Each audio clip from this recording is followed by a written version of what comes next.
পরতলাখা গ্রামবাসী আসসালামু আলাইকুম।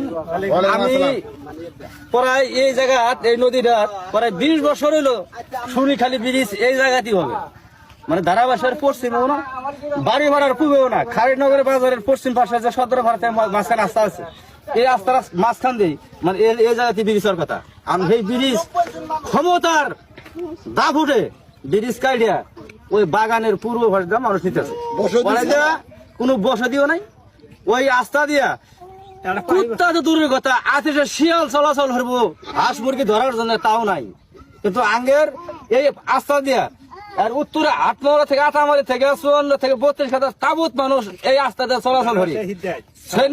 মাঝিরা তো কোন মাঝিরার মানুষও এই রাস্তা দেয়, বাড়ি ভাড়া মানুষও এই রাস্তা দেয়, কামার ভাড়ার মানুষও এই রাস্তা দেয়, এই ডাম দিয়ে ব্রিজ দিয়ে যাওয়া সরি আমরা। আর করা বাজারে তো যাওয়া শহর নাকি, তাও এই ডামের ব্রিজই। কিন্তু এই ডামের ব্রিজ, এই ব্রিজ আমরা চলাফেরা করি, ছোট ছোট বাচ্চা স্কুলে যায়, মাদ্রাসায় যায়, হ্যাঁ যাওয়া আসা ভোগান্তি বা কষ্ট দেখলে 2 চোর পানি অদরে ভরে।